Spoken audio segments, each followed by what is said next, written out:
अच्छा, हम बात कर रहे थे कि ब्रेक पॉइंट्स की। ठीक है, ब्रेक पॉइंट्स में आपको कह रहा था कि आप कस्टम CSS लिख रहे हो तो आप कितनी भी ब्रेक पॉइंट्स बना सकते हो, कोई इशू नहीं है। लेकिन जब आप जो है कोई लाइब्रेरी यूज़ कर रहे हो तो उसमें बाय डिफ़ॉल्ट कुछ ब्रेक पॉइंट्स बने हुए होते हैं जो हमें यूटिलाइज़ करने होते हैं। अब यहाँ पर इन्होंने समरी दी हुई है कि अगर आप मोबाइल स्क्रीन पे काम कर रहे हो तो आपको कुछ भी ब्रेक पॉइंट लगाने की ज़रूरत नहीं है। बाय डिफ़ॉल्ट मोबाइल पे अप्लाई होता है, मोबाइल से सारी स्क्रीन पे अप्लाई हो रहा होगा बाय डिफ़ॉल्ट।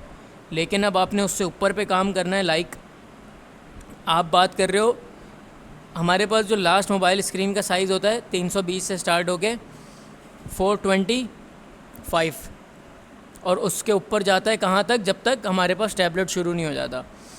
तो मतलब समझो मोबाइल्स के बाद से हमारे पास स्मॉल का ब्रेक पॉइंट शुरू हो रहा है।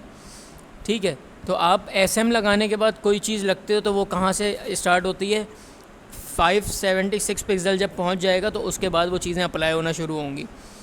इसी तरह MD अगर आप यूज़ कर रहे हो तो वो टैबलेट के बाद से शुरू होंगी। फिर आप LG यूज़ कर रहे हो मतलब आप डेस्कटॉप पे आ गए। 992 दिया हुआ है यहाँ पे और डेस्कटॉप हमारे पास शुरू हो रहा है यहाँ से 1024 से। इन्होंने थोड़ा सा पीछे से रखा हुआ है बट वो डेस्कटॉप का आपका ब्रेक पॉइंट है। फिर उसके बाद आपके पास डेस्कटॉप लार्ज है मतलब XL आ जाता है, वो आपके पास कहाँ से 1200 से, और फिर XXL 1400 से। ठीक है, इसको हम अभी प्रैक्टिस करेंगे तो हम देख लेंगे। इसके बाद अब हम बात करते हैं वेबसाइट के लेआउट्स की। ठीक है, वेबसाइट के हमारे पास लेआउट सिस्टम होते हैं। हमारे पास मेजरली बूटस्ट्रैप हमें दो चीज़ें देता है और होती भी दो ही चीज़ें हैं। या तो आपकी वेबसाइट सेंटर्ड लेआउट होती है या आपकी वेबसाइट फुल विड्थ पे होती है, यही दो चीज़ें होती हैं।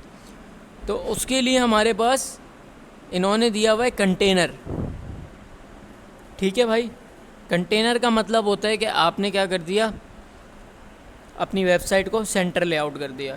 दूसरा हमारे पास होता है कंटेनर फ्लूइड जो कि 100% विड्थ लेता है। अब यहाँ पर देखो डिवीजन्स हुए हुए हैं। कंटेनर फ्लूइड क्या कर रहा है, हर स्क्रीन साइज़ पे 100% ले रहा है, बट कंटेनर जो है वो डिपेंड कर रहा है। अगर स्मॉल स्क्रीन है तो क्या कर रहा है 540, मीडियम पे 720 और लार्ज पे 960, XL पे 1140 और फिर XXL पे 1320। इस चीज़ को ज़रा हम प्रैक्टिकल देखते हैं। मैं अपनी स्क्रीन पे आता हूँ और यहाँ पर हमने स्टाइल को कमेंट कर देते हैं। यहाँ पर मैं बनाता हूँ एक डिव बनाता हूँ। ठीक है, और इसको क्लास दे देता हूँ आपके पास बैकग्राउंड कलर दे देते हैं इसको इन्फो। ठीक है, अच्छा जी, इसके अंदर हम H1 इसके अंदर ले आते हैं। ये बात समझ आई। एक डिव के मैंने बैकग्राउंड कलर दे दिया और उसके अंदर एक टेक्स्ट रख दिया। अभी मेरी जो वेबसाइट है वो बिल्कुल लेफ़्ट और राइट से मिली हुई है। मतलब अगर आप टेक्स्ट भी देखो, बी बूटस्ट्रैप का बी जो है वो बिल्कुल लेफ़्ट साइड पे घुसा हुआ है। तो इसी तरह अगर मैं राइट पे भी कुछ रखता हूँ तो बिल्कुल वो राइट पे होता है। बट हमारे पास वेबसाइट्स में कंटेंट बिल्कुल बॉर्डर्स को टच नहीं करता, हमारे पास थोड़ी बहुत पैडिंग्स होती हैं। अगर हम फुल विड्थ पे भी काम कर रहे हैं तब भी हमें लेफ़्ट राइट थोड़ी सी पैडिंग छोड़नी पड़ती है। तो हम यहाँ पर आते हैं। अब हम बात कर रहे थे लेआउट्स की, तो हमने यहाँ पर अगर हम देते हैं कंटेनर तो हमारे पास क्या हुआ, हमारी वेबसाइट हो गई है सेंटर्ड लेआउट। अगर मैं जाता हूँ बड़ी स्क्रीन पे, मेरा कंटेंट सेंटर में है। अगर मैं जाता हूँ 1440 पे, देख रहे हो सेंटर हुआ हुआ है। और अगर बड़ी स्क्रीन पे जाता हूँ सेंटर हुआ हुआ है। हर स्क्रीन के हिसाब से सेंटर डिपेंड कर रहा है। ये देखो कंटेंट सेंटर में मेरा सबसे छोटी स्क्रीन पे आके इसने सिर्फ पैडिंग ली है, लेफ़्ट राइट मार्जिन नहीं लिया। मोबाइल के बाद जाके टैबलेट जब शुरू हो रहा है तो ये लेफ़्ट राइट मार्जिन ले रहा है। और बड़ी स्क्रीन पे हम नॉर्मल स्क्रीन पे आ जाते हैं तो हमारे पास ये व्यू बन रहा है। इसी तरह अगर मैं लिखता हूँ यहाँ पे कंटेनर फ्लूइड, क्या हुआ भाई, फुल विड्थ ले ली, हर स्क्रीन साइज़ पे फुल विड्थ लेगा, बट उसने देखो लेफ़्ट से मार्जिन लेफ़्ट साइड से आपको थोड़ी सी पैडिंग दी हुई है, दिख रहा है। तो ये फ़र्क है दोनों में।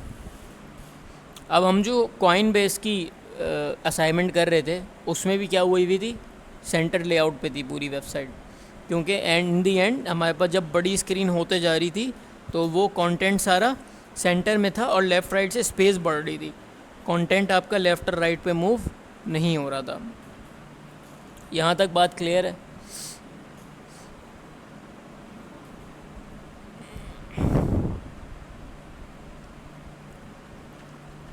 अब अगर मैं यहाँ पर कुछ एग्जांपल्स लेते हैं, यहाँ पर मैं करता हूँ एक डिव लेता हूँ और डिव के अंदर कुछ डिव्स ले लेता हूँ और उनको क्लास दे देता हूँ बैकग्राउंड प्राइमरी, ठीक है। और यहाँ पर मैं इनका नाम रख देता हूँ चाइल्ड।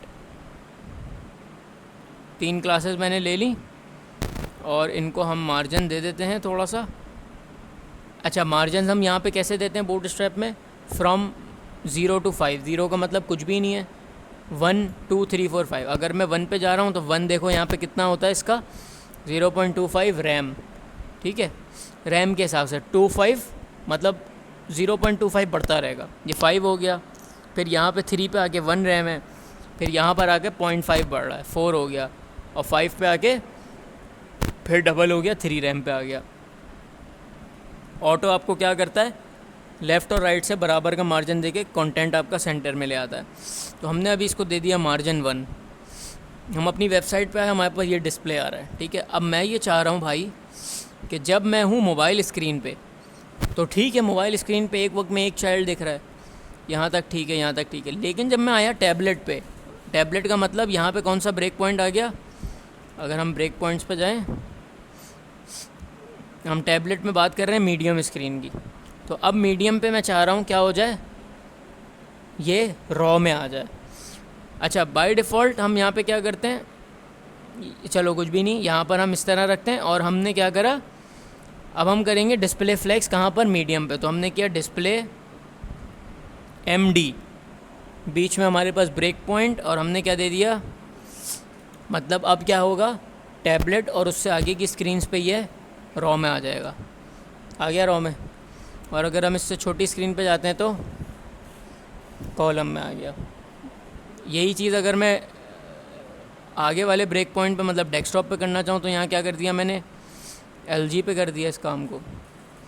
इसी तरह मैं चाह रहा हूँ कि यहाँ पे जो मेरे मार्जिनस है बाय डिफ़ॉल्ट 1 रहें, लेकिन मार्जिन मेरे पास जब LG पे हो तो मार्जिन कितना हो जाए, बढ़ जाए, 5 हो जाए।